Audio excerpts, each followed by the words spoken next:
माल्टा का पेड़ है, माल्टे लगे हैं। ये अभी 2 महीने इसमें अब कम से कम लगेंगे, नवंबर तक ये पकेंगे। नवंबर अंतिम तक, नवंबर लास्ट तक ये पकेंगे। और ये जो है ये मीठे करेले की बेलें हैं और इसके साथ ये कद्दू की बेलें भी हैं। सब मिलजुल के रह रहे हैं।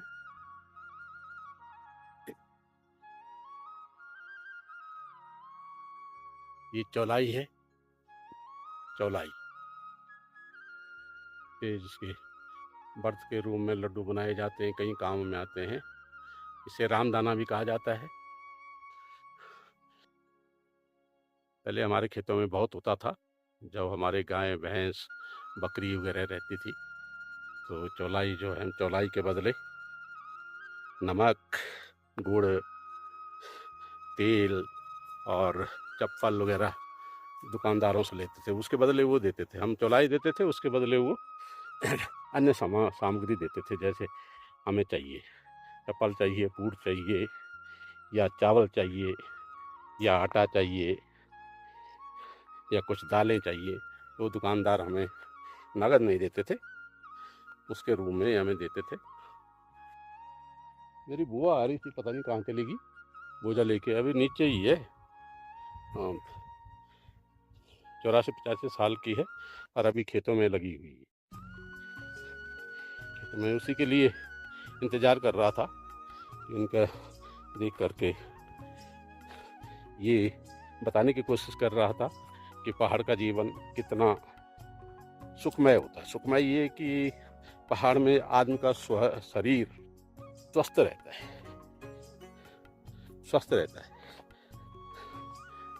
धन ही सब कुछ नहीं है, सबसे बड़ा आदमी का स्वास्थ्य है। शरीर ठीक है, कोई बीमारी नहीं है, तो उससे बड़ा धन कोई नहीं है। आप टाटा बिरला हैं, अंबानी हैं, कुछ भी हैं, आपके पास पैसा है, परंतु आपका स्वास्थ्य ठीक नहीं है तो सब जीरो, नथिंग, कुछ नहीं है। इसलिए पहाड़ पे आइए, जिनका पहाड़ है, पहाड़ से प्रेम करिए। जितना प्रेम करोगे उतना आपका स्वास्थ्य ठीक रहेगा। यहाँ की हवा, ऐसी हवा कहीं नहीं मिल सकती, शायद स्वर्ग में ही मिले। यदि स्वर्ग का किसी को आभास हो, यदि अनुभूति कर सके, तो यहाँ अनुभूति किया जा सकता है। स्वर्ग की अनुभूति यहाँ हो सकती है, पहाड़ में। आप वृद्ध हैं, जवान हैं, बच्चे हैं, परंतु जरूर अपने पहाड़ के वासी हैं तो पहाड़ से जरूर लगाव रखिए। धीरे धीरे जैसे जैसे समय बीतता गया, यहाँ की हवा बिकेगी, यहाँ का पानी बिकेगा। पानी तो बिक ही रहा है, ये डैम बने हैं, टिहरी डैम, पानी बिकी तो रहा है, दिल्ली को जा रहा है, अन्य शहरों को जा रहा है बिजली। ऐसा ही ये हवा जो है, ये शुद्ध हवा, ये बिकेगी। अभी तो जैसे आदमी मोबाइल के बिना मुश्किल है, वैसे ही सिलेंडर लगेंगे।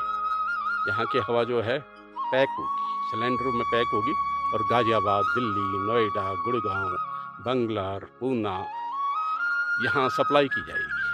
देखिए, मैं झूठ नहीं बोल रहा हूँ, आप लगा सकते हैं, अंदाज़ा लगा सकते हैं कितना प्रदूषण है। उस प्रदूषण से बचने के लिए कम से कम जिनका पहाड़ में है, कुछ भी है, संपत्ति है, तो आइए अपने उसको करिए, उसको ठीक करिए। रहने के लिए एक कमरा अवश्य बनाइए। आपके बच्चे, आपके आगे की संतति आपको नमन करेगी कि इन्होंने हमें ऐसा शुद्ध हवा के लिए जगह दी है।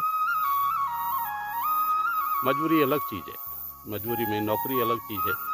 अब करेगा, खाने के लिए तो जाइए, परंतु नौकरी तो करते हैं, परंतु स्वास्थ्य पे भी तो गिरता है।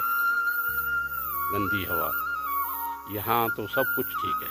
शहरों में आपके जितने भी घर हैं, हर एक घर में लैट्रिन बाथरूम है। आप बताइए, उनका जो गैस है वो कहाँ जाती है? हवा में घुलती है। और वो जो पेट्रोल चलता है, जो डीजल जलता है, इधर उधर गाड़ियां भागती हैं, उनका प्रदूषण कहाँ जाता है। हम सांस तो लेते ही हैं, अब आदी हो गए हैं, हमें पता नहीं लगता हम क्या ले रहे हैं क्या छोड़ रहे हैं।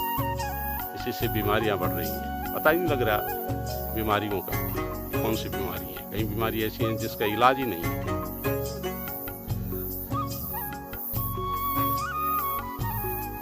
इसलिए बाहर आइए, पेड़ पौधे लगाइए, खेती कर सकते हैं करिए। आपके खेत है, नहीं है बंजर पड़े हैं तो उन मजदूर लगा करके, या आप में सामर्थ्य है, आप में हिम्मत है तो उनको खोदिए। थोड़ा थोड़ा भी न 1-2 मीटर भी खोदोगे तो धीरे धीरे हो जाएगा।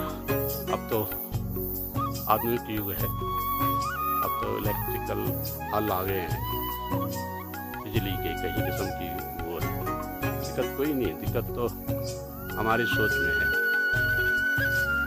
ठीक है बंधु, अगले उसमें फिर मुलाकात होगी। तब तक जय हिंद, जय भारत, जय उत्तराखंड, जय पहाड़।